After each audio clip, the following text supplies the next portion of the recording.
स्वामी के समक्ष तो कोई अधर्मी नहीं टिक सकता। हमारे पंचपुत्रों से युद्ध करने के लिए ये कैसा छल कर रहे हैं महादेव? कहीं वो हमारे पुत्रों को क्षति पहुंचाने में सफल तो नहीं हो जाएंगे?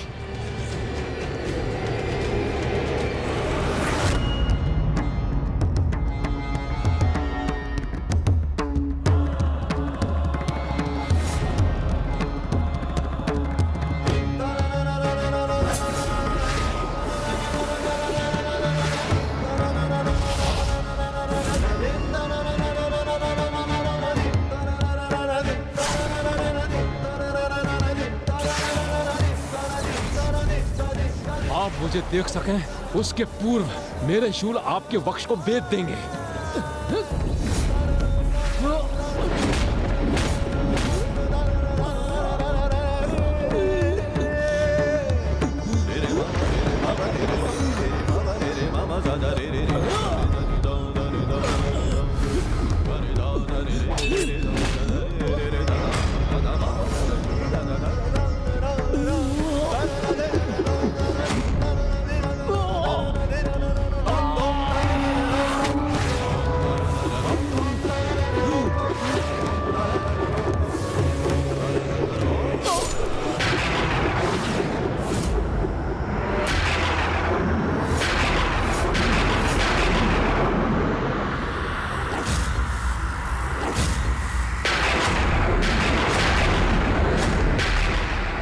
देवरांश के वध का प्रतिशोध अब ये बांध लेंगे आपसे।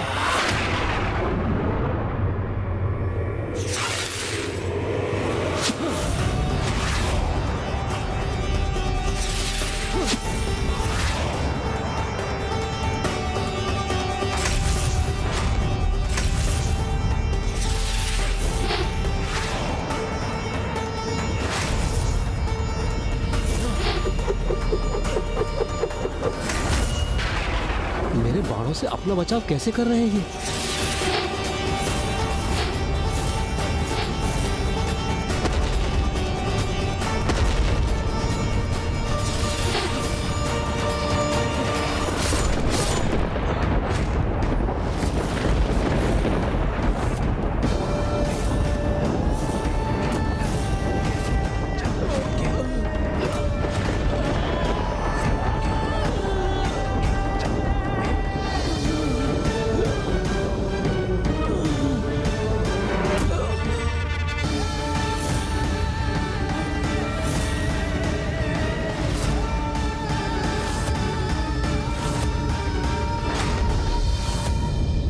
मेरे हाथ के प्रहार से कोई सुरक्षित नहीं रह सकता, आप भी नहीं।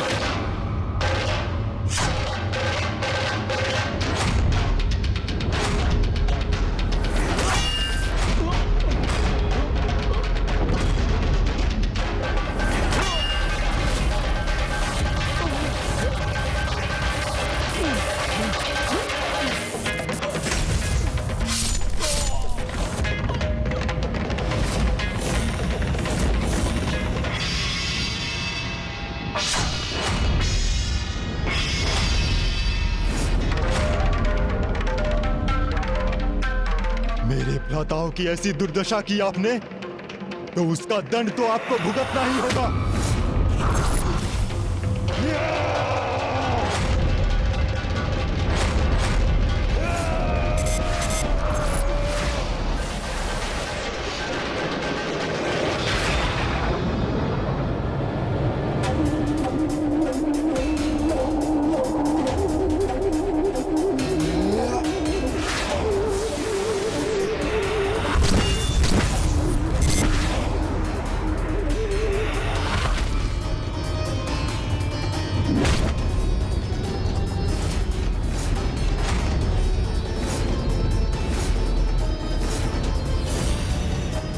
अनर्थ पर अनर्थ हो रहा है।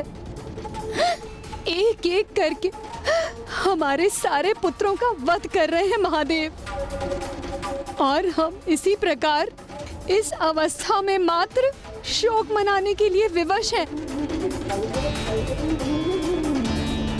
मेरे भ्राताओं से युद्ध करने हेतु आप 1 से 5 में परिवर्तित हो गए। किंतु मैं एक ही आपके लिए पर्याप्त हूं। अब देखिए मेरी गर्जना का प्रकोप कैसे आपको आहत करता है।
अब तो हमारी समस्त आशाएं नष्ट हो गईं।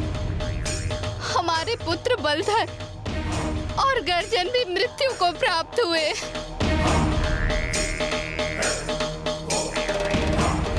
ये कैसी विपदा छाई है हम पर।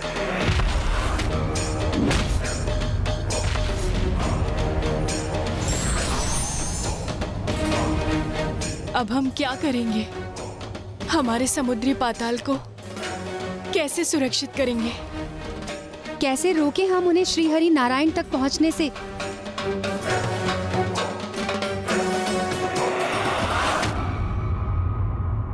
मुझे आशा है कि अब अपना सर्वस्व खोने के उपरांत तो पंच सुंदरियां ये समझ गई होंगी कि उनकी ये ईर्ष्या और उनका अनुचित मोह उन्हें मात्र विनाश के पथ पर ले जाने वाला था।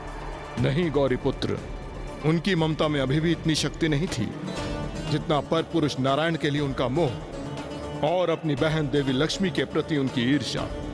इसलिए अब तो वो जो योजना बना रही थी वो और भी बड़ा महासंकट उत्पन्न करने वाला था। और वो योजना थी श्री हरि नारायण और प्रभु महादेव के मध्य परस्पर युद्ध की। और उस युद्ध को अति आवश्यक बनाने के लिए उन्होंने बड़ी ही चतुराई से उनके 5 पुत्रों के वध का दोषी श्री हरि नारायण को ही बनाने का निश्चय कर लिया।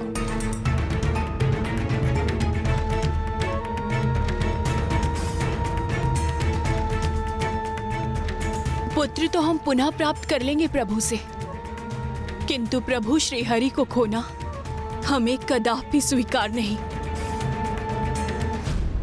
ये तो तभी संभव है जब श्री हरि नारायण महादेव से युद्ध करें और उन्हें परास्त करके वापस लौटने के लिए विवश कर दें। और उन्हें परास्त करके वापस लौटने के लिए विवश कर दें।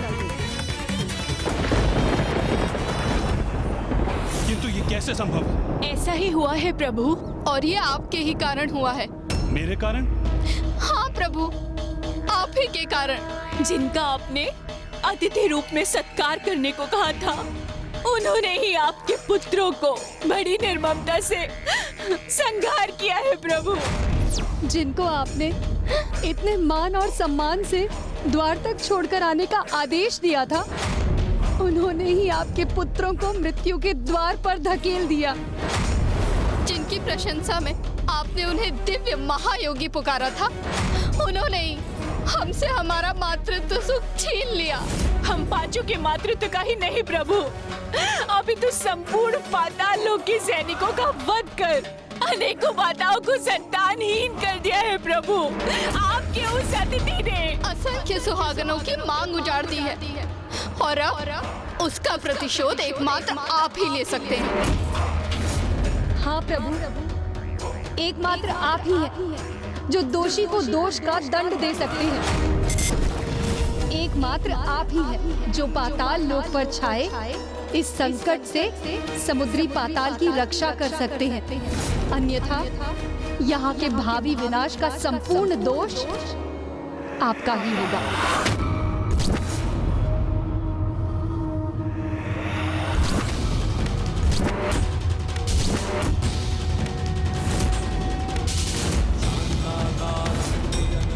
असंख्य सुहागनों की मांग उजाड़ दी है और अब उसका प्रतिशोध एकमात्र आप ही ले सकते हैं, जो दोषी को दोष का दंड दे सकते हैं। जिसने हमारे समुद्री पाताल को विनाश की ओर धकेल दिया, उसे अपनी मृत्यु का सामना करना होगा। युद्ध में मेरे समक्ष आकर मुझसे संघर्ष करना होगा। युद्ध में मेरे समक्ष आकर मुझसे संघर्ष करना होगा।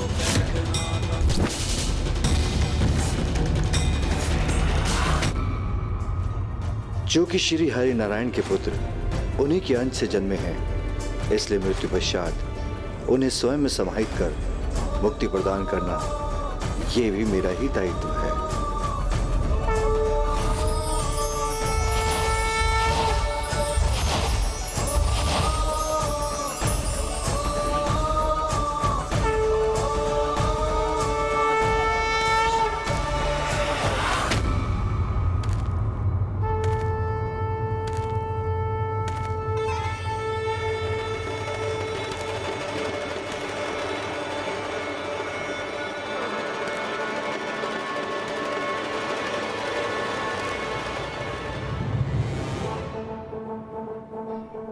कदाचित प्रभु श्री हरि नारायण को मेरा स्मरण हो आया है, इसीलिए वो स्वयं आए हैं मेरे सम्मुख।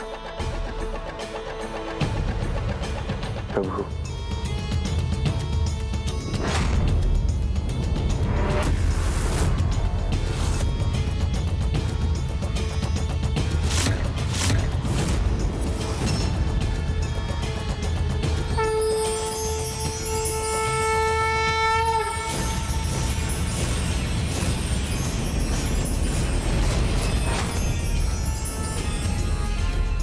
प्रभु श्री हरि नारायण मेरे आराध्य युद्ध करना चाहते हैं मुझसे। मैं आपसे युद्ध करने का इच्छुक तो नहीं नारायण, किंतु यदि यही आपकी लीला है तो मैं प्रस्तुत हूं।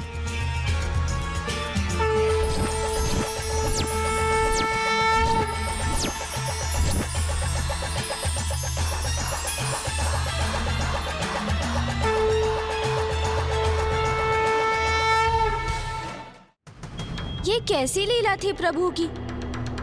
जगत के पालनहार स्वयं जगत पिता के समक्ष उनसे युद्ध करने को तत्पर थे।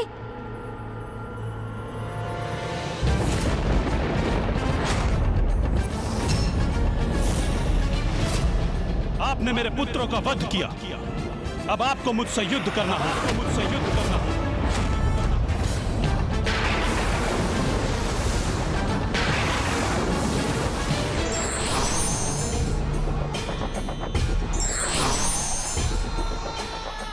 मैं आपसे युद्ध करने का इच्छुक तो नहीं नारायण, किंतु यदि यही आपकी लीला है तो मैं प्रस्तुत हूं।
प्रभु श्री हरि नारायण अवश्य विजयी होंगे इस युद्ध में। हमारे पुत्रों के वध का प्रतिशोध लेंगे वो। स्वामी पराजित करेंगे महादेव को, अर्थात इस युद्ध का तो एक ही परिणाम संभव है, प्रभु सदा के लिए हमारे हो जाएंगे।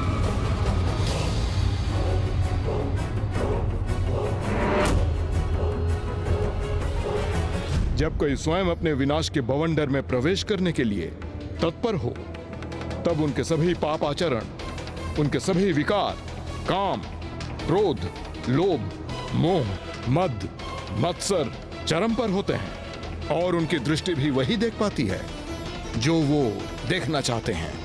और यही हुआ था उन पंच सुंदरियों के साथ। किसी भी कार्य के पूर्व सर्वप्रथम हमें अपने विकारों को नष्ट कर अपने विवेक को जागृत करना अनिवार्य है।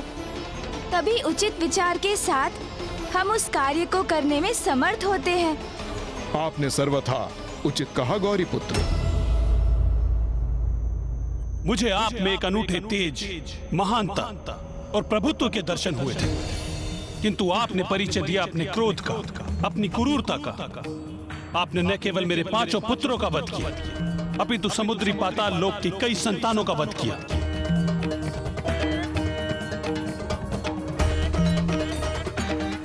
मैं ना तो यहाँ युद्ध करने आया था और ना ही अपने क्रोध से किसी का वध करने। मैं तो यहाँ मात्र आपको आपके उचित स्थान लौटाने आया था। मेरा उचित स्थान? मेरा उचित स्थान तो वही है जहाँ मेरी सहभागिनियां, जहाँ मेरे 5 पुत्र थे जिनका आपने वध किया। उनका अंत मैंने नहीं किया, ये तो उनके कर्मों की पुकार थी कि उन्हें कठोर दंड प्राप्त हो, जिस दंड के वो भागी बने। उचित है। यदि उनके कर्मों की पुकार उनके दंड का कारण बनी, तो मेरे अंतरात्मा की पुकार मेरे प्रतिशोध का कारण बनी।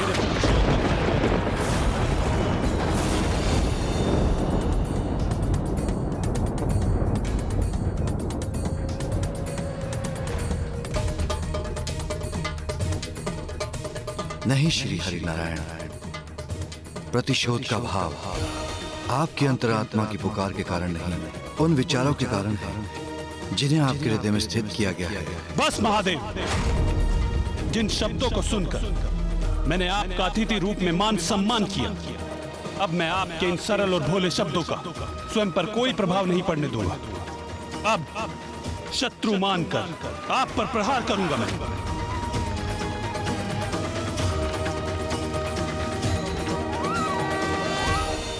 अब वही होगा जो हम चाहते हैं।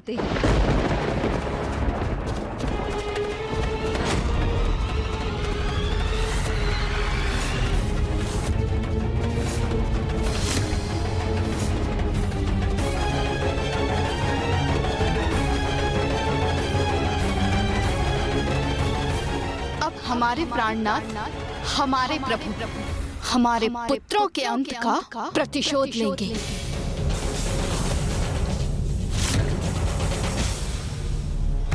कदाचित मेरे शब्द इसलिए आप तक नहीं पहुंच रहे हैं क्योंकि आपके द्वारा दिए गए वरदान ने आपकी स्मृतियों को अभी भी बाधित कर रखा है, किंतु ऐसी कोई बाधा नहीं जो मेरे डमरू के नाद को आप तक पहुंचने से रोक सके। मैं आपकी पूर्व स्मृतियां अवश्य जागृत करूंगा नारायण।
महादेव के डमरू से निकला ये नाद तो अत्यंत प्रबल है।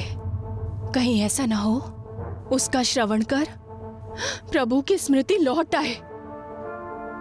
तब तो हमें प्रभु को महादेव की इस युक्ति से रक्षित करना होगा।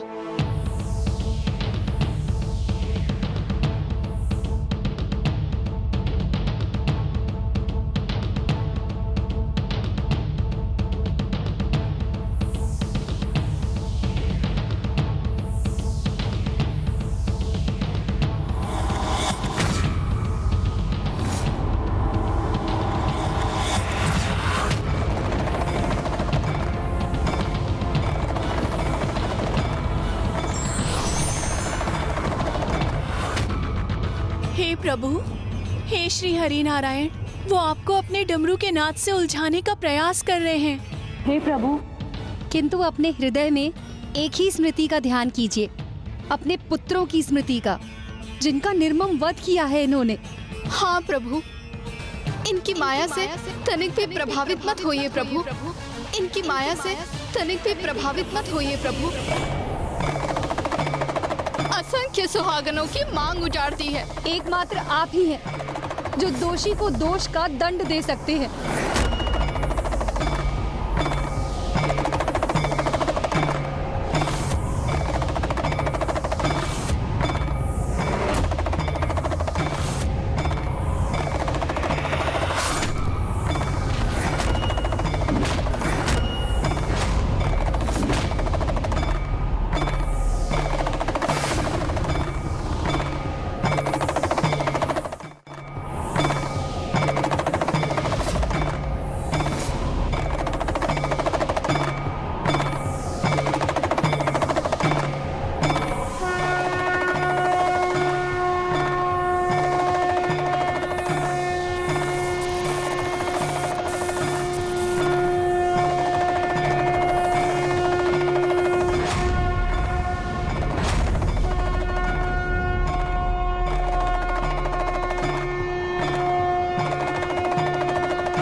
ये क्या किया प्रभु श्री हरि नारायण ने?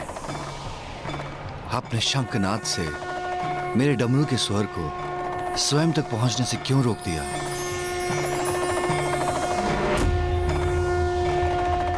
प्रभु नारायण, ये क्या कर रहे हैं?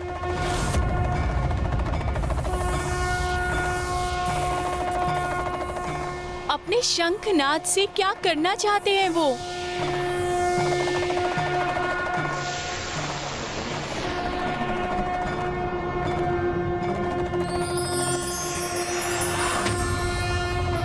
नमस्ते देवेशाय सुरासुर नमस्कृताय। ओम नमो भगवते वासुदेवाय नमः। ओम नमो भगवते वासुदेवाय नमः। लोक्य प्रभवेश्वराय हराय हरिनेत्राय युगान्तकरणाय आनलाय। ओम नमो भगवते वासुदेवाय महादंशिणे कालाय महेश्वराय पुष्पदंताय विभागाय मुखाय सर्वहराय। ओम नमो भगवते वासुदेवाय नमः। ओम नमो नमः।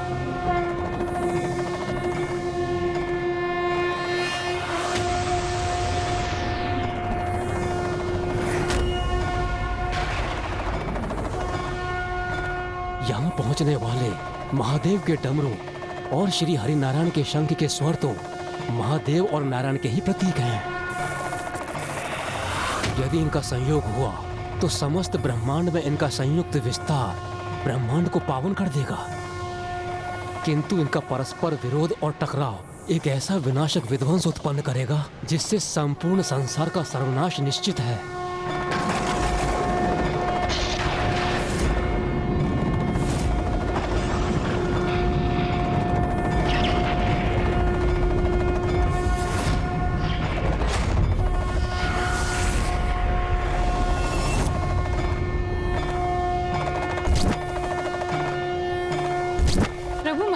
के डमरू और स्वामी के शंखानाद एक साथ, अर्थात ये तो बड़े ही आनंद की बात है कि प्रभु महादेव स्वामी को ढूंढने में सफल हुए।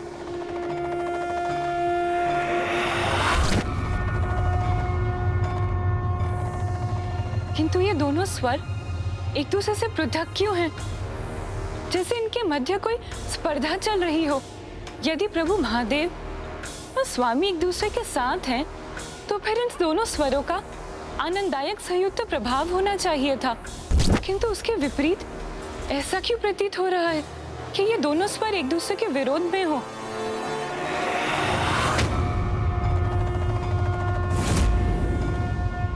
इसके पूर्व की स्थिति नियंत्रण से बाहर हो जाए, उचित तो यही होगा कि पंच सुंदरियां अपनी भूल को स्वीकार कर भ्राता श्री हरि नारायण को उनके वरदान के बंधन से मुक्त कर दे।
उचित नहीं। प्रभु महादेव और प्रभु नारायण परस्पर युद्ध हेतु एक दूसरे के सम्मुख नहीं होने चाहिए। कहीं हमसे कोई भयंकर भूल तो नहीं हो गई?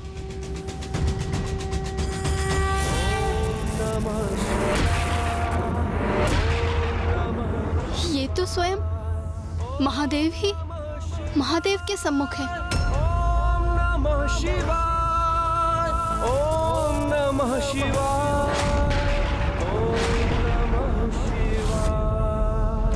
ऐसा आभास हो रहा है जैसे प्रभु श्री हरि नारायण स्वयं के सम्मुख युद्ध करने के लिए तत्पर हो। विचित्र दृश्य है ये, किंतु ये कैसे संभव है? क्या अर्थ है इसका? शिवाय विष्णु रूपाय शिव रूपाय विष्णवे, अर्थात शिव और विष्णु दोनों एक दूसरे से भिन्न नहीं। इसलिए ये युद्ध तो उनका एक दूसरे के साथ नहीं अपितु स्वयं के साथ ही होने जा रहा है।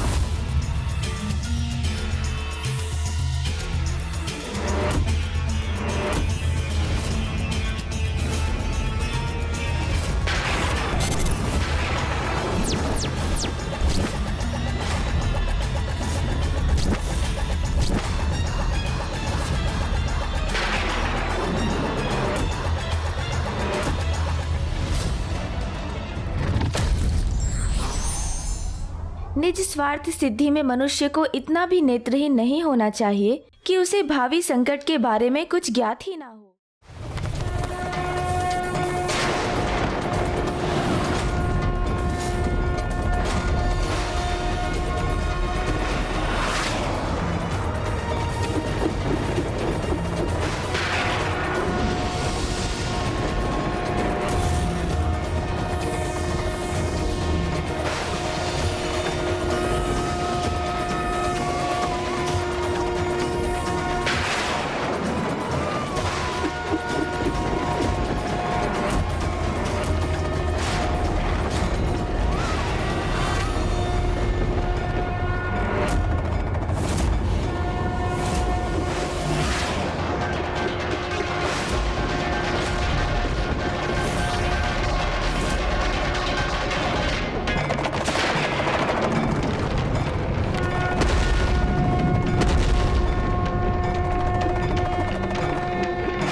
प्रभु महादेव और स्वामी की शक्तियों का ऐसा अंतर्विरोध कदापि शुभ नहीं है। इसलिए अब मुझे भी वहां उपस्थित होना ही होगा, जहां प्रभु महादेव और स्वामी एक दूसरे के समक्ष हैं।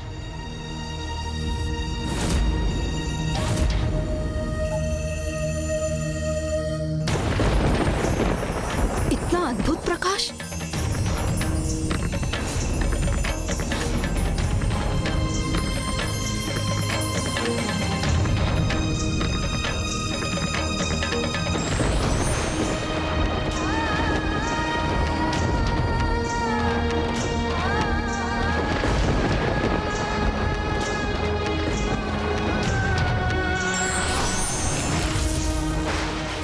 अद्भुत, आश्चर्य! प्रभु महादेव और प्रभु श्री हरि नारायण के सौम्य रूप में उनके दर्शन करने का अद्भुत सौभाग्य प्राप्त हो रहा है हमें।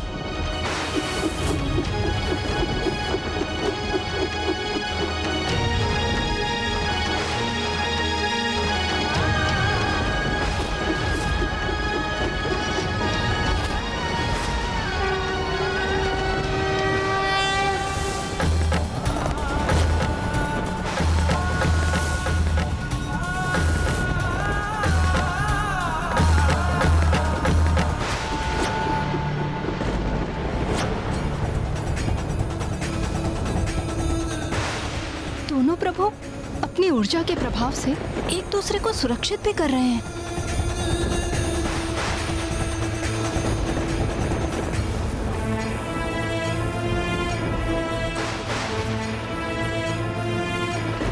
निस्वार्थ प्रेम का कितना अनूठा उदाहरण है ये। भले ही श्री हरि नारायण सब कुछ भूल चुके हों, किंतु उनके अंतर मन में अभी भी महादेव के प्रति अगाध भक्ति और प्रेम है, और कदाचित इसीलिए उनका ही अंश उनके विरुद्ध जाकर महादेव को रक्षित भी कर रहा है।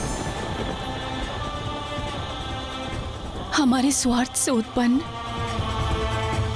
प्रभु के प्रति हमारा मोह सर्वथा अनुचित था, जिसके कारण हमने दोनों प्रभु के मध्य टकराव की स्थिति उत्पन्न करवा दी। प्रभु श्री हरि नारायण का चक्र और प्रभु महादेव का त्रिशूल, ये दोनों अस्त्र होते हुए भी एक दूसरे को नष्ट करने में असमर्थ थे, क्योंकि इनके माध्यम से दोनों प्रभु का परस्पर स्नेह ही प्रदर्शित हो रहा था। इसीलिए इनके टकराव से जो प्रकाश उत्पन्न हुआ, उसने पंच सुंदरियों के भीतर लोभ और मोह के शेष विकारों को भी नष्ट कर दिया, जिसके कारण वो अनुचित मोह और अटूट स्नेह के भेद को पहचानने में समर्थ हुई। किंतु प्रभु, मैं अभी भी एक दुविधा में हूँ। यदि प्रभु श्री हरि नारायण और महादेव के अंश एक दूसरे को रक्षित कर रहे थे, तो फिर भी आपस में युद्ध क्यों कर रहे थे? ये इसलिए मूषक जी, क्योंकि प्रभु श्री हरि नारायण को अभी भी कुछ स्मरण नहीं आया था। वो तो पंच सुंदरियों को दिए हुए वरदान से अभी भी बंधे हुए थे, और जब तक वो उस स्थिति से बाहर नहीं आते, तब तक उस युद्ध को रोकने का कोई उपाय शेष नहीं था। और अब इस युद्ध में वो होने जा रहा था जिसे कोई नहीं टाल सकता था। एक ओर मेरे प्रभु महादेव ने पशुपतास्त्र का आवाहन कर लिया था, तो वहीं श्री हरि नारायण ने अपने नारायण अस्त्र का, वो नारायण अस्त्र जिसमें समस्त ब्रह्मांड की समस्त ऊर्जा संचित है।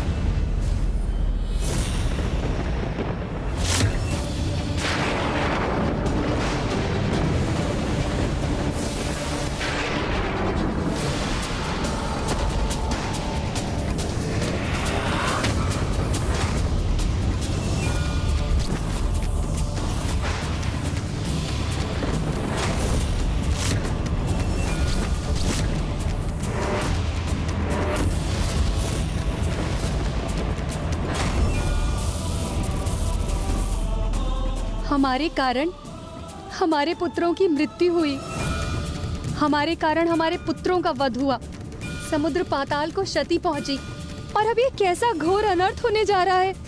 ये विध्वंस तो समस्त संसार के लिए विनाशकारी होगा।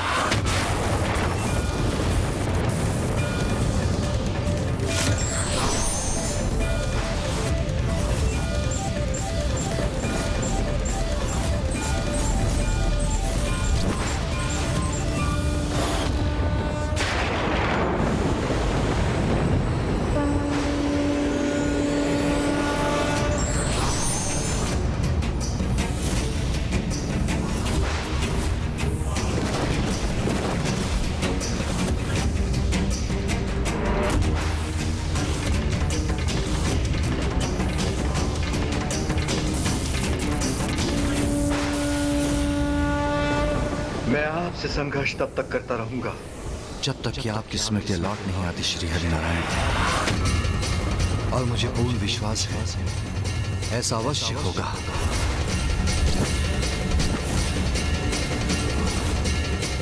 वो पशुपति अस्त्र जिसमें जगत के समस्त जीवों की ऊर्जा समाहित होती है, उसका प्रयोग अब नारायण अस्त्र के विरुद्ध होने जा रहा था।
कहीं मुझे वहाँ पहुँचने में विलंब तो नहीं हो गया?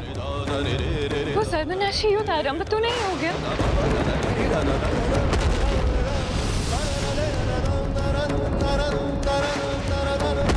हमें शीघ्र वहाँ पहुँचना होगा।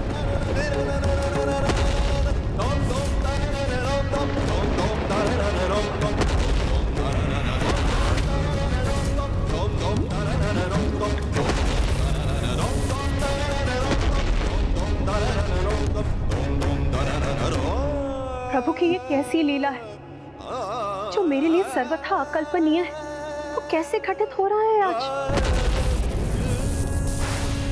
स्वामी और श्री हरि नारायण परस्पर युद्ध करने के लिए क्यों तत्पर हो उठे?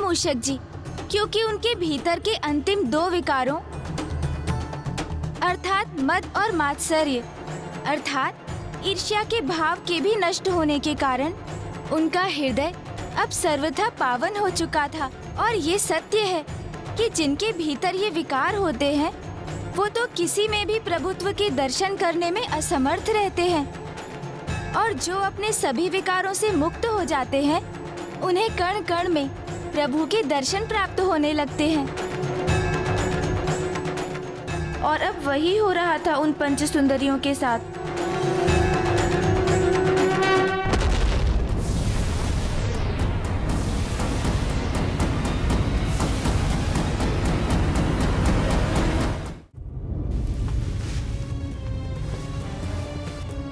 ये कैसी ईर्ष्या,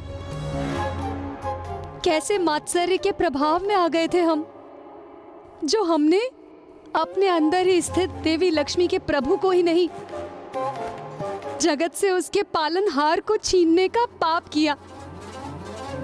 प्रभु को पाकर भी उन्हें पूर्ण रूप से पाने में असमर्थ रहे हम, और प्रभु से जो पुत्र हमें प्राप्त हुए थे उन्हें भी हमने खो दिया। देवी पार्वती ने सत्य ही बोला था। हमने स्वयं ही अपने विनाश को आमंत्रण दिया है। जिस प्रकार स्वार्थ से की गई सहायता पुण्य नहीं होती, उसी प्रकार छल से प्राप्त किया गया वरदान तप का फल नहीं होता। हे देवी पार्वती, हमने पूर्व में आपका सुझाव स्वीकार नहीं किया, इसके लिए हमें क्षमा करें। हमारी पूर्व की मूर्खता, हमारे अहंकार, हमारी ईर्ष्या, हमारे अनुचित मोह के लिए हमें क्षमा करें। इस अनिष्ट को भी रोकने में हमारी सहायता करें देवी, हमारी सहायता करें। हमारा ये करबद्ध निवेदन स्वीकार कीजिए देवी, स्वीकार कीजिए देवी। मैंने तो पूर्व में ही कहा था, ऐसी भूल मत कर और अपने दोष के लिए प्रभु से क्षमा मांग। मुक्त कर दो श्री हरि नारायण को अपने वरदान के बंधन से और लौटा दो उनको उनकी अर्धांगिनी देवी लक्ष्मी।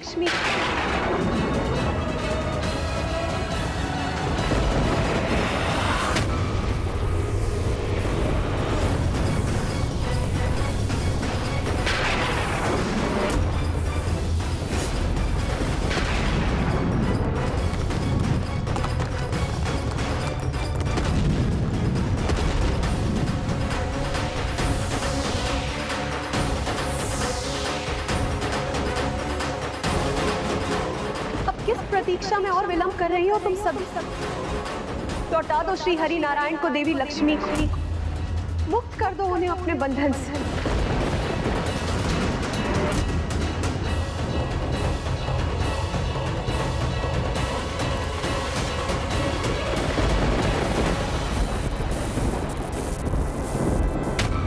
हम आपको हमारे वरदान के प्रभाव से मुक्त करते हैं प्रभु।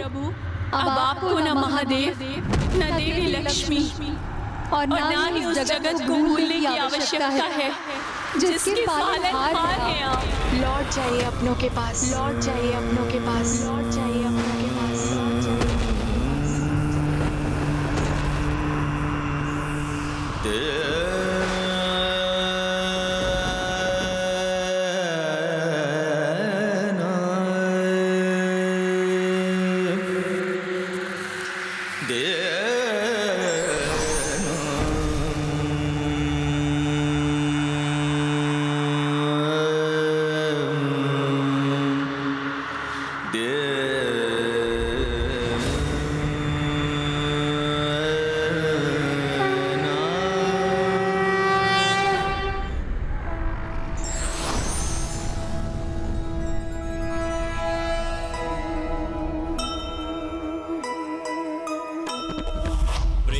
और भक्ति का अद्भुत ये नाता,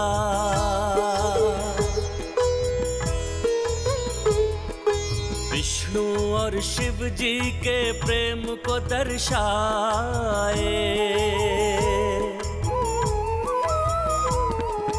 आंखों में झलक रहे भाव सभी मन के, एक दूसरे को प्रभु देखे ही जाए। हृदय में विष्णु जी के शिव की छवि है, शिव जी के हृदय में विष्णु समाए।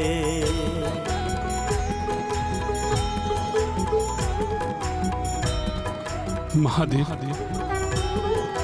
नारायण।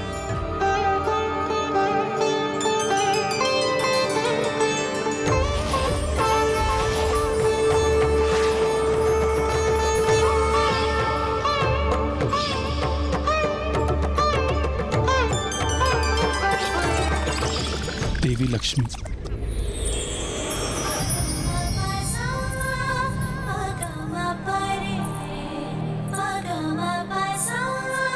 स्वामी।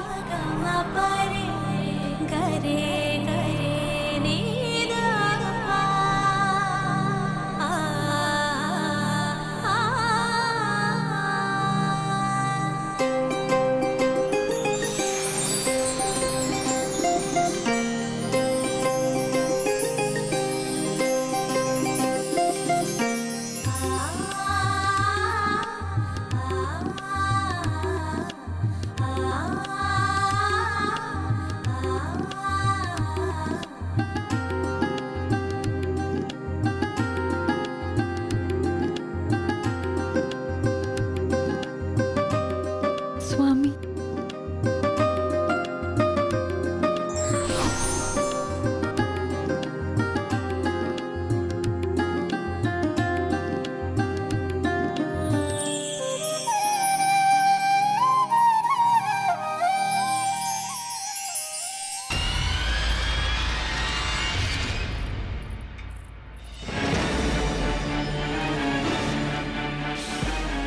जहाँ हमें आपकी भक्ति में लीन होना चाहिए था, वहीं हमने आपसे अनुचित मोह किया। जहाँ हमें बहन लक्ष्मी की प्रसन्नता पे आनंदित होना चाहिए था, वहाँ हमने उनसे ईर्ष्या का भाव रखा। हमें हमारी इस भूल के लिए और इस बड़े दोष के लिए क्षमा करें प्रभु।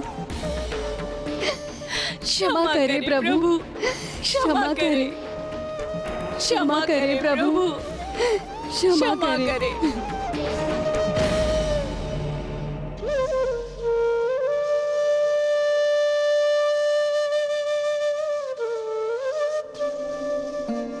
अब तो आप सभी को मात्र महादेव ही क्षमा कर सकते हैं।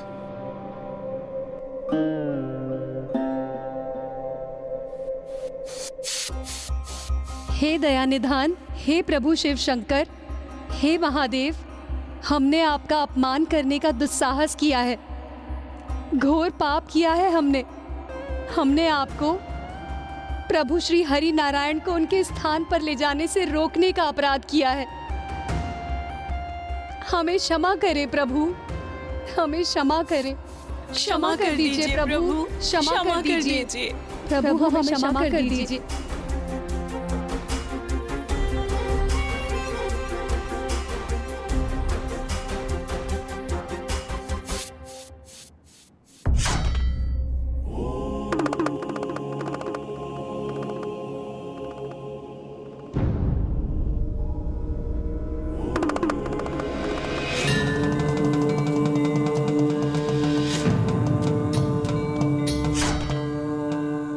जो अपना नहीं पराया हो, उसके प्रति मोह का अर्थ मात्सर्य अर्थात ईर्ष्या, और मात्सर्य का अर्थ तो विनाश ही है।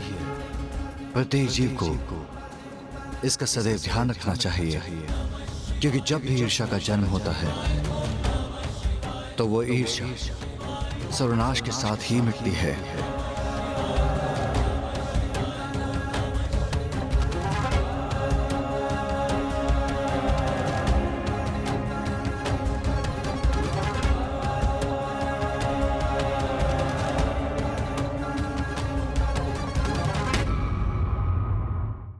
तो इस प्रकार मेरे प्रभु शिव शंकर शंभू के वृषभ अवतार की कथा पूर्ण हुई।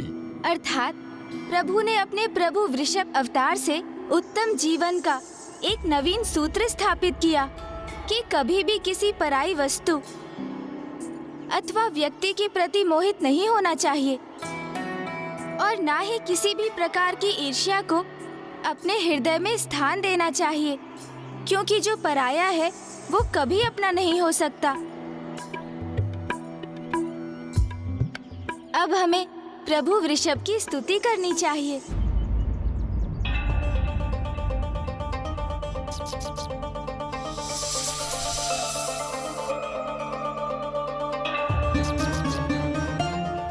गौरीपुत्र, मूषक जी स्वयं छोटे आकार के हैं, उनका हृदय भी छोटा ही है, इसलिए कदाचित हमारे द्वारा प्रभु की स्तुति के उपरांत जब प्रभु यहाँ प्रकट होंगे तो उनके इतने उग्र अवतार के दर्शन करने से वो विचलित न हो जाएं। गौरीपुत्र, मूषक जी ने तो कोई भूल नहीं की है लंकेश। इसलिए प्रभु के किसी भी रूप में उनके दर्शन करने में मूषक जी को तो कोई भय नहीं।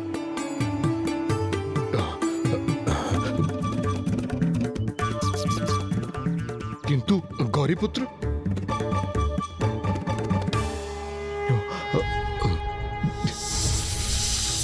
त्रयंबकं सदाशिवं नमामि हे उमापति जय नीलकंठ जय अनंत नमोस्तुते नमोस्तुते। हो भोलेनाथ भक्तों के हो कष्ट से निवारते, ये सृष्टि सारी संकटों से शिव ही है उबारते। ओम नमः शिवाय, ओम नमः शिवाय, ओम नमः शिवाय, ओम नमः शिवाय, ओम नमः शिवाय, ओम नमः शिवाय। जो भक्तों के आह्वान को विष्णु जी पाताल लोक गए, वरदान वश हो स्त्रियों के संग ही रहने लगे। सुनकर आकर शिव जी ने अवतार वृषभ का लिया, वध करके विष्णु पुत्र का कल्याण जग का है किया। ओम नमः शिवाय, ओम नमः शिवाय, ओम नमः शिवाय, ओम नमः शिवाय। प्रणाम प्रभु। प्रणाम प्रभु।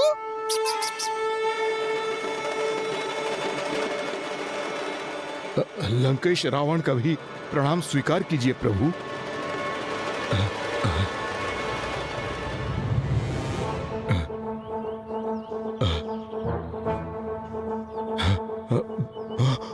रावण, आपको मुझसे भयभीत होने की कोई आवश्यकता नहीं। मैं प्रभु के आत्मलिंग को आपसे लेने नहीं आया हूँ। मैं भयभीत नहीं हूं प्रभु, क्योंकि मुझे ज्ञात है कि मेरे प्रभु के आत्मलिंग को मुझसे कोई नहीं छीन सकता। और शीघ्र ही मैं इनके साथ लंका नगरी भी पहुंच जाऊंगा, क्योंकि इस वन के उस पार कोंकण है और वहीं से कुछ दूर सागर तट, और फिर मेरी लंका। आज के सूर्यास्त के पूर्व ही ये लंकेश अपनी नगरी में होगा।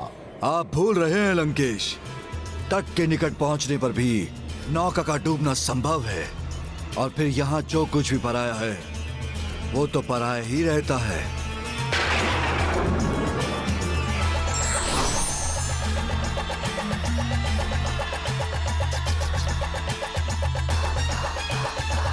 अब आप कहाँ खो गए लंकेश?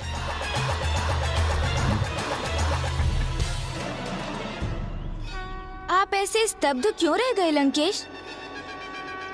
मूषक जी ने तो आपसे मात्र इतना ही पूछा कि आप किन विचारों में डूब गए।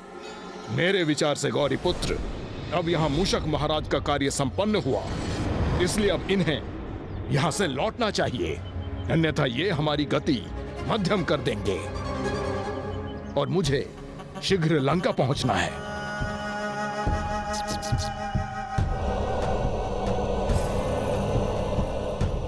वैसे भी आगे इस वन के मार्ग में सर्प और अजगर हैं।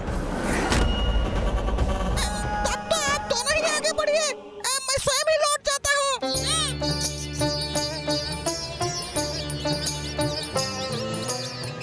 मूषक जी, ओहो, मूषक जी तो गए, अर्थात अब मुझे स्वयं ही लंकेश को विलंब करवाकर उन्हें लंका जाने से रोकना होगा।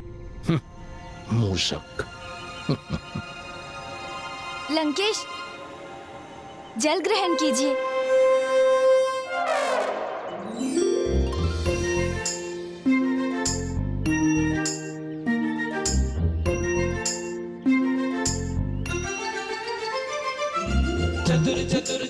क्या हुआ गौरी पुत्र, अब आप कहाँ खो गए? मैं तो बस इसी को लेकर चिंतित हूँ लंकेश, कि कहीं प्रभु वृषभ के वचन सत्य ना हो जाएं। किंतु आप तो उन्हें लेकर तनिक भी व्यथित नहीं।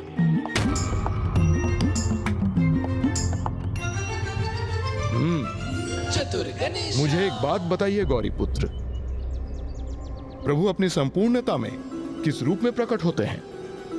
प्रभु के समस्त रूप, समस्त अवतार तो एक ही हैं, किंतु महादेव ही देवों के देव हैं। वो ही सर्वोच्च हैं।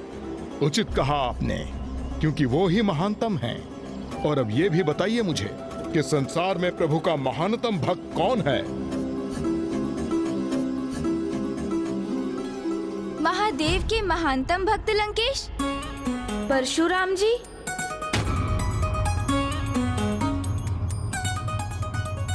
गौरी पुत्र, मैं आपसे प्रभु शिव शंकर शंभु के महानतम भक्त को लेकर प्रश्न कर रहा हूँ। ओह, वो तो भक्त मार्कंडेय हुए लंकेश। उचित है, ऋषि मार्कंडेय प्रभु के महान भक्त अवश्य हैं, किंतु मैंने तो उनके महानतम भक्त के विषय में पूछा था, जो मैं हूँ। और प्रभु के महानतम भक्त के साथ कुछ भी अनुचित कैसे घटित हो सकता है? इसलिए मुझे कोई चिंता नहीं। अवश्य।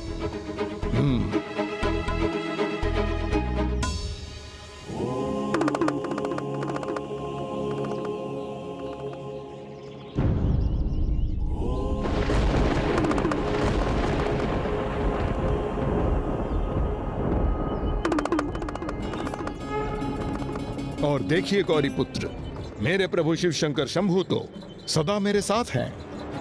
उसका प्रमाण आपके समक्ष है। प्रणाम पिताश्री। और प्रभु के इस कृष्ण रूप के दर्शन से मुझे उनके कृष्ण दर्शन अवतार का स्मरण हुआ है। आइए, अब मैं आपको प्रभु अवतार की अगली कथा सुनाता हूँ। अवश्य लंकेश, चलिए।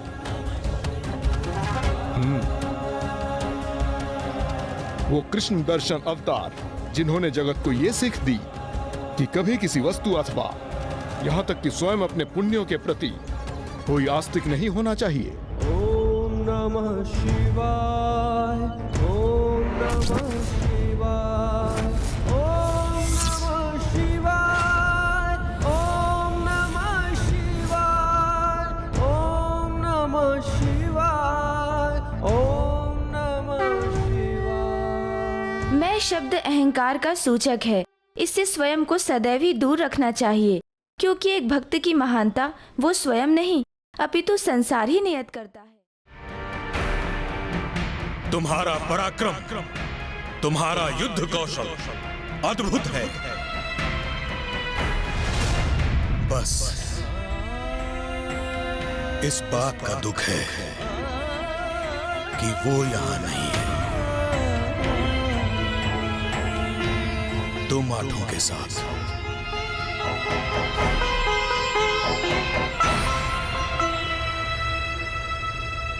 वो कौन लंकेश? महाराज श्राद्धदेव किसका उल्लेख कर रहे थे? इस कथा के नायक नभग, इस कथा के नायक नभग, कथा के नायक नभग महाराज श्राद्धदेव के 9वें पुत्र होने के कारण पड़ा था। अपने अन्य भ्राताओं के समान नभग भी शक्ति संपन्न थे, किंतु अस्त्र शस्त्र का अभ्यास करने के स्थान पर उन्हें तो आध्यात्मिक अभ्यास में अधिक रुचि थी।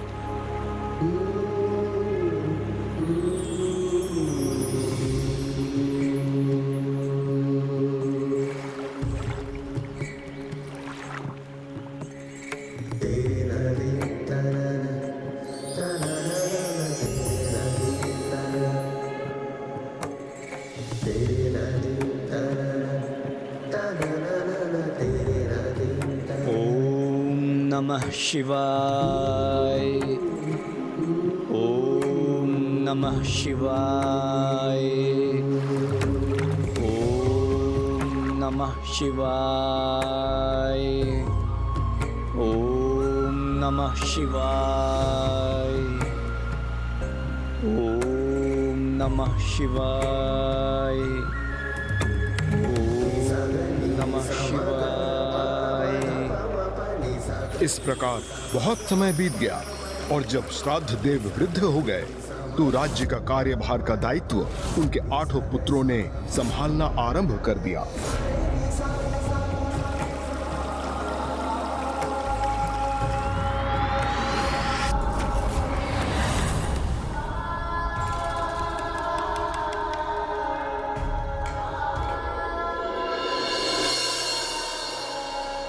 पिताजी, इस बार भी आप भ्राता नभग का विचार कर हमारे इस प्रस्ताव को अस्वीकार मत कर दीजिएगा।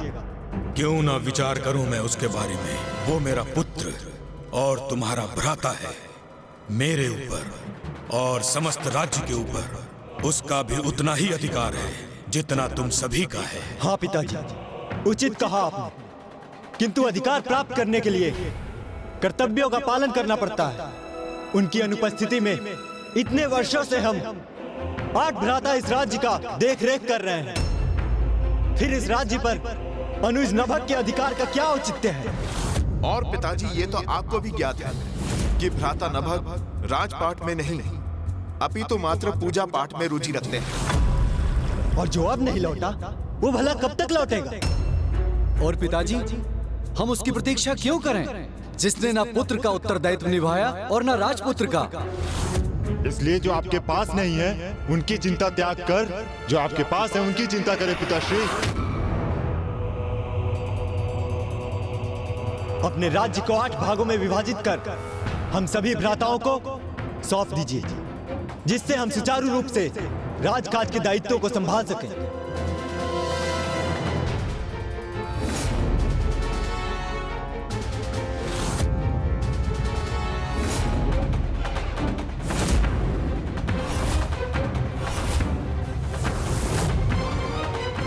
यदि तुम 8 भ्राताओं की यही कामना है तो संसार के सर्वोच्च शिखर पर स्थित होकर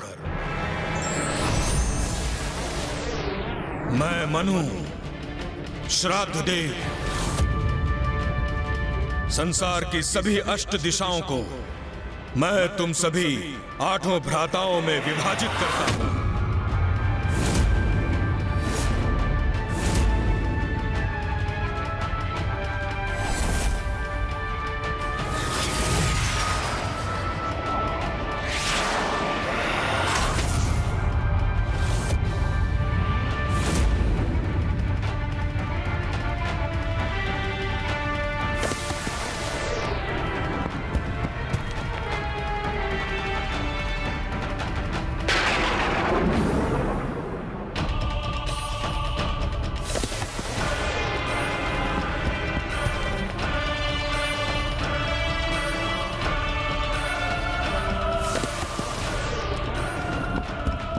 संसार के संपूर्ण थल, समस्त पर्वत, द्वीप, वन, नदियां, सागर मैं 8 भ्राताओं में दिशाओं के अनुसार बांटकर प्रदान करता हूं।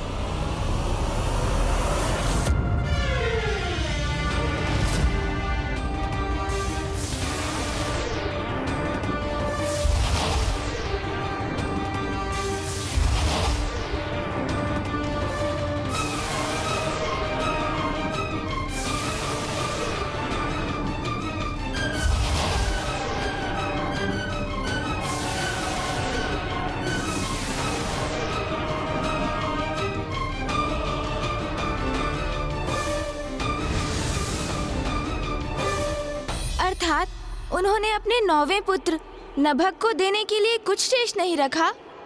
हाँ गौरी पुत्र, उनका संपूर्ण राज्य अर्थात उनके पास जो भी था वो उनके 8 पुत्रों में विभाजित हो चुका था, तो नभग के लिए तो कुछ भी शेष नहीं रहा।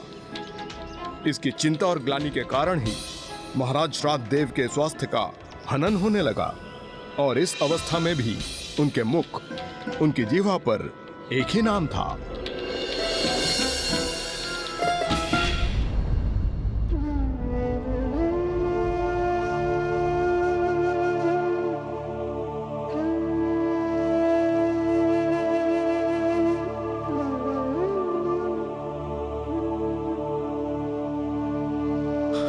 नभग, नभग,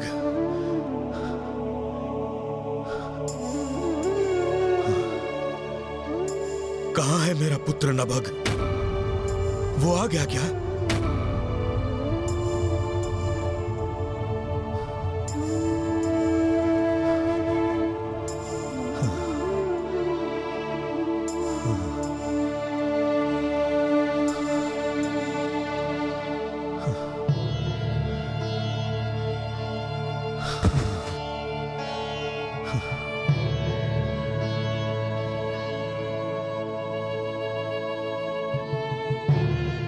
पिताजी, हम सब आपकी सेवा करते हैं, किंतु आपके मुख पर एक ही नाम रहता है, हमारे उस अनुज नभग का। कहाँ है वो? ओम नमः शिवाय। कभी उसने आपका अथवा हमारा स्मरण किया है, ये भी ज्ञात है हमें। हे प्रभु, आज महाशिवरात्रि का पर्व है, इसलिए मैं अपने पिता और भ्राताओं की ओर से जल अभिषेक करने का इच्छुक हूँ।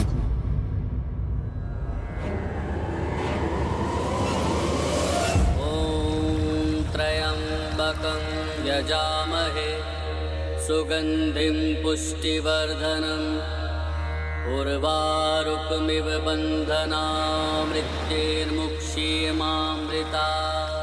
पिताजी, हमें तो प्रतीत होता है कि नभग हमें पूर्णतया भूल ही चुका है। वो कभी हमारा कुशल क्षेम जानने नहीं आया, ना ही आकर उसने कभी आपकी दशा ही पूछी कि आप कैसे हैं।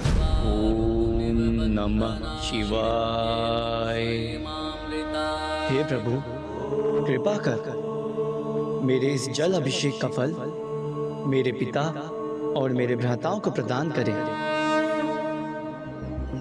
एक ओर तो उन 8 भ्राताओं को नभग के नाम का श्रवण भी स्वीकार नहीं था, और वहीं दूसरी ओर नभग उन्हें ही अपना पुण्य प्रदान कर रहे थे।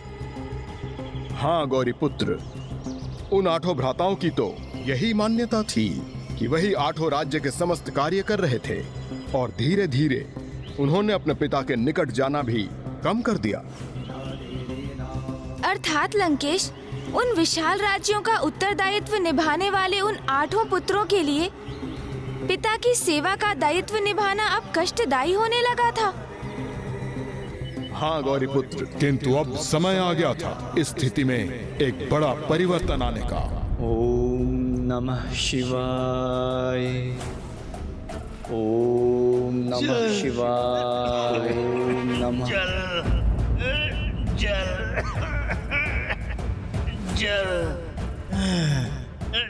ये वृद्ध उस जलाशय तक पहुंचकर अपनी प्यास को शांत करना चाहता है। मुझे इसकी सहायता करनी चाहिए। पिताजी, पिताजी, संभालिए पिताजी, संभल कर। आपको प्यास लगी है पिताश्री, मैं आपको जल पिलाता हूँ।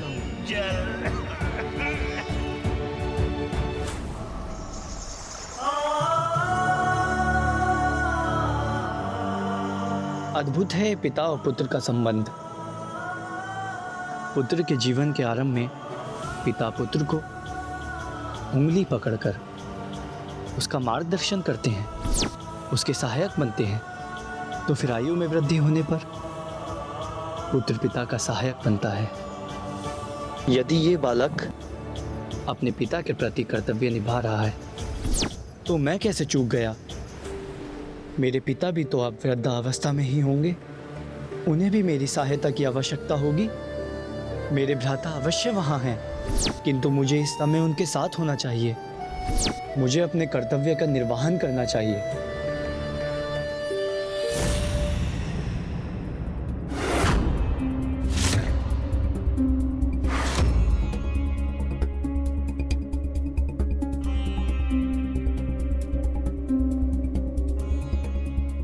ये यहाँ का कैसा विचित्र दृश्य है।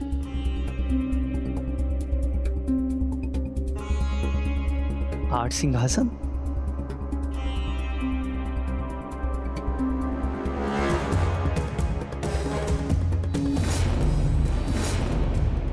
किंतु यहाँ तो पिताजी के विराजमान होने के लिए एक ही सिंहासन स्थित होता था। अनुज,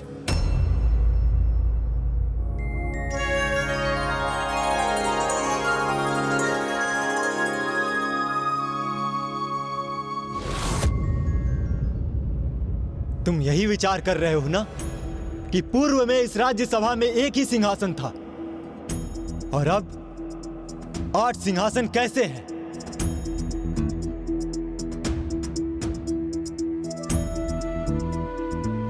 अनुज, ऐसा इसलिए है अनुज नभग क्योंकि पिताजी ने सब कुछ हम 8 भ्राताओं में विभाजित कर दिया है और हमें हमारा सिंहासन सौंपकर स्वयं राजकाज के सभी दायित्वों से निवृत्त हो गए हैं।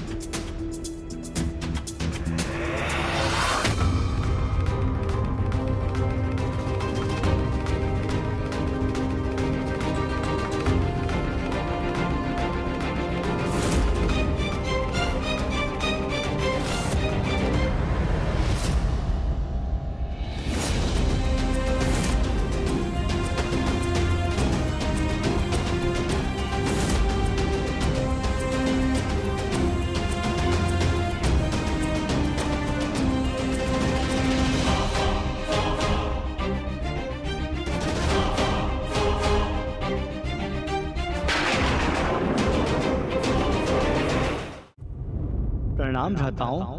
तुम अब यहाँ क्यों आए हो? अपना मार्ग भूल गए हो या कोई विवशता तुम्हें खींच लाई है यहाँ? इतने वर्षों के उपरांत तुम यहाँ अपना अधिकार प्राप्त करने तो नहीं आए हो ना? हाँ नाभाग, इतने समय से अनुपस्थित रहे हो तो अब यहाँ तुम्हारा कोई अधिकार नहीं है। यहाँ जो विभाजन होना था वो बहुत समय पूर्व हो चुका है, इसलिए यहाँ कुछ भी प्राप्त करने की आशा मत रखना। अनुज, हम सब अपना उत्तरदायित्व निभा रहे हैं यहाँ, इसलिए यहाँ का समस्त अधिकार अब हमारा है।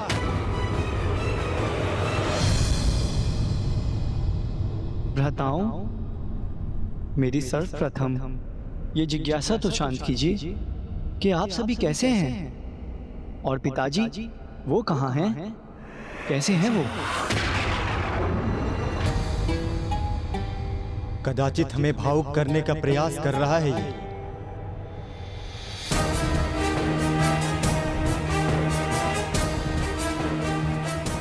बात टालने का प्रयास मत करो अनुज। ये बताओ कि इतने वर्षों के उपरांत यहाँ आने का क्या उद्देश्य है? इतने वर्षों के लिए मैं कहाँ था, किस अवस्था में था, आज तक लौटा क्यों नहीं? ये सब तो ज्ञात नहीं करना चाहते आप? बस आपको एक ही जिज्ञासा है कि मैं आज अचानक यहाँ क्यों और मेरा यहाँ आने का क्या आशय है?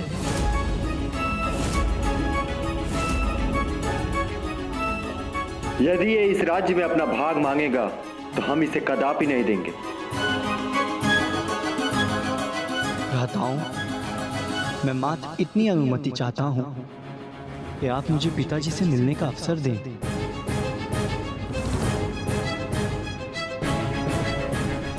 मुझे आशा है कि आप अपने अनुज को इतना अधिकार तो दे ही देंगे।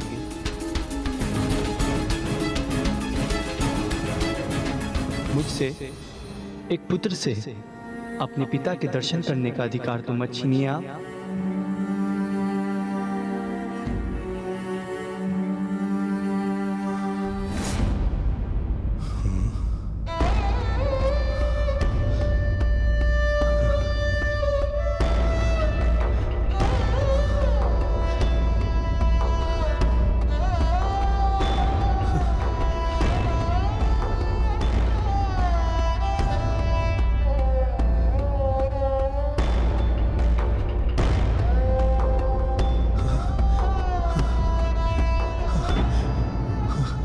नभग,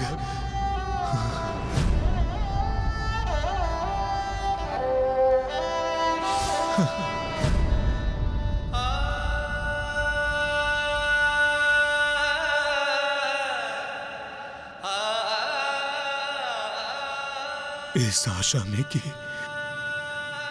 मेरा सबसे छोटा पुत्र मुझसे भेंट करने आया है, मैं प्रत्येक बार की भांति इस बार पीछे मुड़कर नहीं देखूंगा, क्योंकि इस वृद्ध हृदय में अब और निराशा सहन करने की शक्ति एवं साहस नहीं है। पिताजी,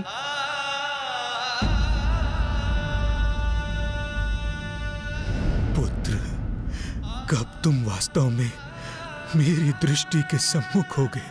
कब मुझे तुम्हारे आने की मिथ्या आवाज से मुक्ति मिल पाएगी?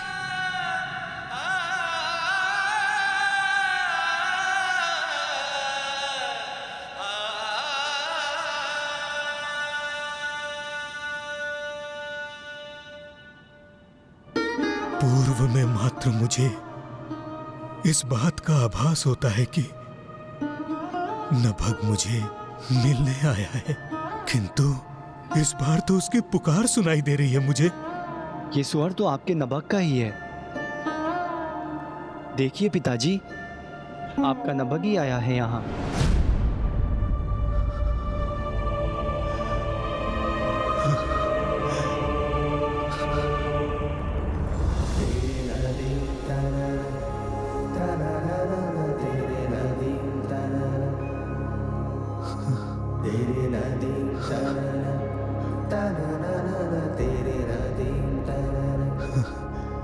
मेरा पुत्र नभग,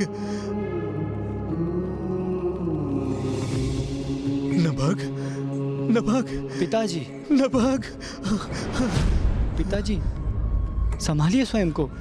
नभग, मेरा पुत्र नभग, तुम आ गए। नभग, मुझे तो विश्वास नहीं हो रहा। मुझे तो लग रहा है जैसे मैं कोई स्वप्न देख रहा हूँ। पुत्र तुम आ गए।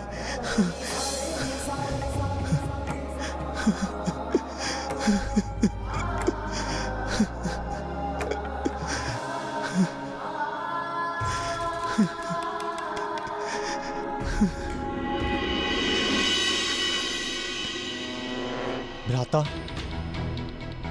पिताजी अनुज को देखकर कुछ अधिक ही भावुक नहीं हो रहे हैं? कहीं हम में से किसी एक का भाग इसे सौंप न दे।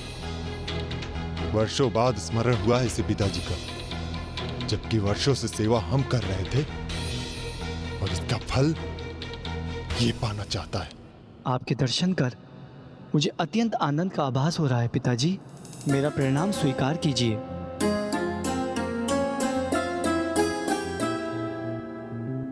अपने इस पुत्र को आशीष दीजिए पिताजी। पुत्र, मेरे पास तुम्हें देने के लिए कुछ भी नहीं है। मेरे पास जो कुछ भी था मैं तुम्हारे 8 भ्राताओं में विभाजित कर चुका हूं। आप उसकी चिंता मत कीजिए पिताजी। अनुज नभग को कुछ नहीं चाहिए आपसे। नहीं भ्राता, मुझे मेरा भाग, मेरा अधिकार चाहिए। नहीं भ्राता, मुझे मेरा भाग, मेरा अधिकार चाहिए।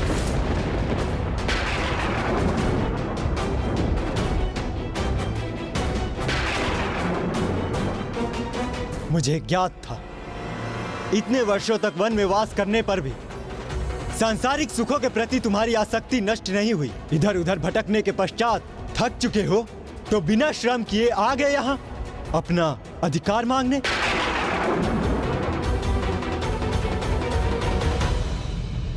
पिताश्री, मैं भी तो आप ही का पुत्र हूँ। पुत्र, मैं वन में आप सभी के लिए कुशलता हेतु तपस्या कर रहा था। ये मेरा श्रम था, इसलिए अब मुझे अपना अधिकार अवश्य चाहिए पिताजी। आपका सबसे छोटा पुत्र होने के नाते आप मेरे अधिकार से मुझे कैसे वंचित कर सकते हैं पिताजी? लेकिन हम अपने भाग से तुमको कुछ भी नहीं देने जा रहे हैं। हाँ पुत्र, तुम्हारे भ्राता तुम्हें कुछ नहीं देना चाहते। मैं राज्य पर से अपना अधिकार खो चुका हूं। मेरे पास तुम्हें देने के लिए कुछ भी नहीं है। मेरा स्वयं पर ही अधिकार रह गया है बस। तो इसमें चिंता की क्या बात है पिताजी? क्योंकि मुझे तो मात्र आप ही चाहिए। मुझे तो मात्र आप ही चाहिए। मात्र आप ही चाहिए।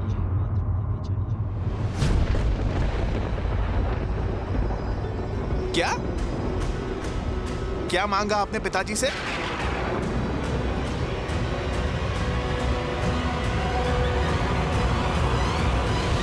कदाचित आपने उचित प्रकार से सुना नहीं। मुझे और कुछ नहीं, मात्र पिताजी चाहिए। जिस प्रकार एक पिता की उसकी संपूर्ण संपत्ति उसकी संतान होती है, उसी प्रकार एक संतान की संपत्ति उसके माता पिता होते हैं। इसलिए मैं आपको अपने भाग के रूप में पाना चाहता हूं पिताजी।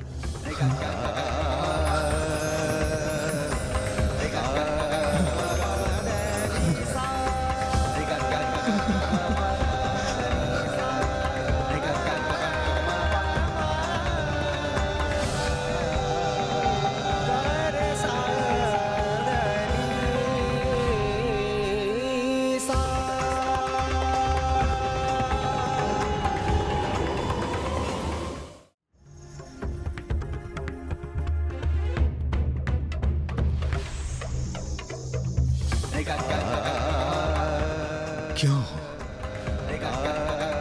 नभग को देखकर संशय में थे ना तुम सभी? इसी विचार से ना कि उसे अभी भी राजपाट के प्रति आसक्ति है और उसमें ही वो अपना भाग प्राप्त करने आया है। बाल्य अवस्था में जिसका परित्याग कर उसने सेवा भाव को अपनाया था, उस राज्य और संपत्ति के मोह के अंधकूप में तो तुम सभी डूबे हुए हो। और तुम्हारी इसी आसक्ति के कारण तुम इतने वर्षों उपरांत लौटे अपने छोटे भ्राता के प्रति तनिक भी स्नेह नहीं दर्शा सके। उसे अपने अंग से लगाने के विपरीत ये सोचने लगे कहीं वो तुम्हारे कंठ की फांस ना बन जाए, तुमसे तुम्हारे राज का एक भाग ना प्राप्त कर ले। कहो, शांत क्यों हो? पिताजी, आप भ्राताओं पे क्रोध ना करें। इसमें इनका दोष नहीं है। इतने समय के उपरांत मैं अचानक लौट आया तो कदाचित इस कारण ये। नहीं पुत्र, तुम्हारे प्रति इनके इस व्यवहार का कारण तुम्हारा अचानक लौट आना नहीं है। इनकी आसक्ति है। जो इन्हें चाहिए था उसका विभाजन तो ये पूर्व में ही कर चुके हैं, और जो इन्हें नहीं चाहिए था अर्थात ये वृद्ध पिता, उसको इन्होंने तुम्हारे लिए छोड़ दिया। इस पिता को राज विभाजन के उपरांत इन लोगों ने भुला दिया। पिताजी, ऐसा तो कुछ भी नहीं था। राज्य के दायित्व ही ऐसे हैं कि। नहीं पुत्र, एक ओर जहां तुम्हारे जैसे पुत्र हैं, वहीं दूसरी ओर नभग जैसे पुत्र भी हैं, जिनके पास कुछ नहीं होने पर भी वो स्वयं अपने पिता के प्रति सेवा का दायित्व स्वीकार करते हैं। तुम्हारे जैसे पुत्र तो मात्र राज्य संभाल सकते हैं, किंतु नभग जैसे पुत्र समस्त जगत को संभाल सकते हैं।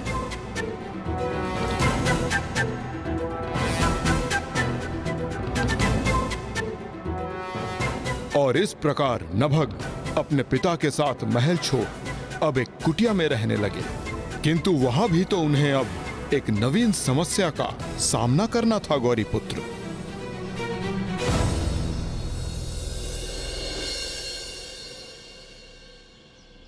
ये लीजिए पिताश्री, फल ग्रहण कीजिए।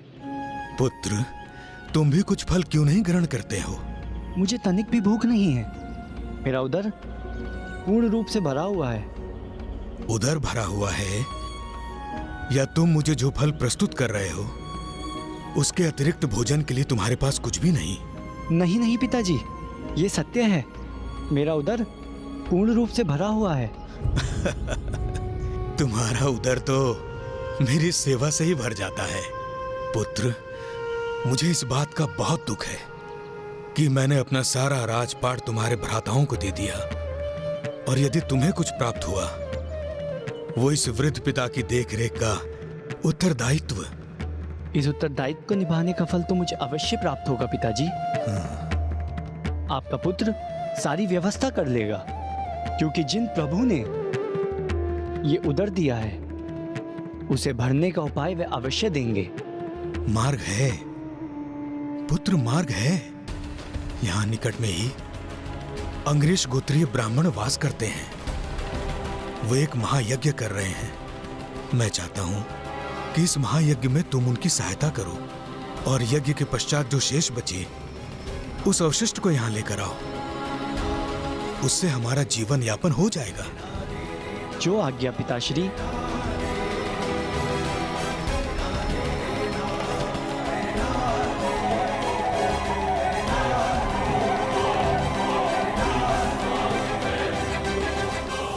पिता के आदेश पर नभग उस स्थल की ओर बढ़ तो गए थे, किंतु उन्हें इसका तनिक भी अनुमान न था कि वहां क्या घटित होने वाला था। जो अंगिरस गोत्रीय ब्राह्मणों के यज्ञ उपरांत होने जा रहा था, वही प्रभु महादेव के कृष्ण दर्शन अवतार का कारण बनने वाला था।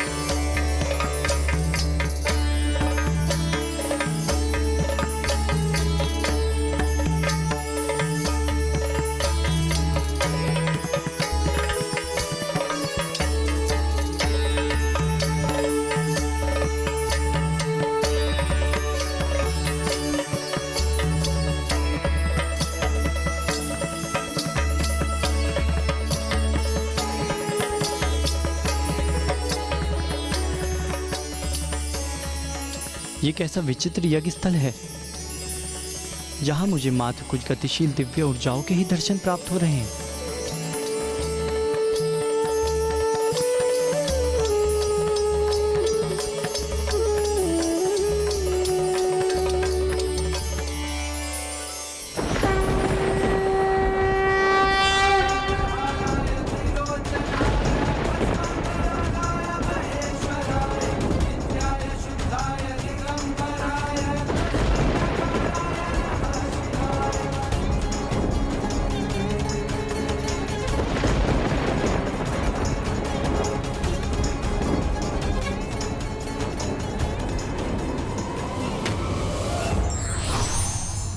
समस्याएं व्यक्ति को विकट परिस्थिति में और भी सबल बनाती हैं, इसलिए बिना भय के इसे चुनौती के भांति स्वीकार करना चाहिए।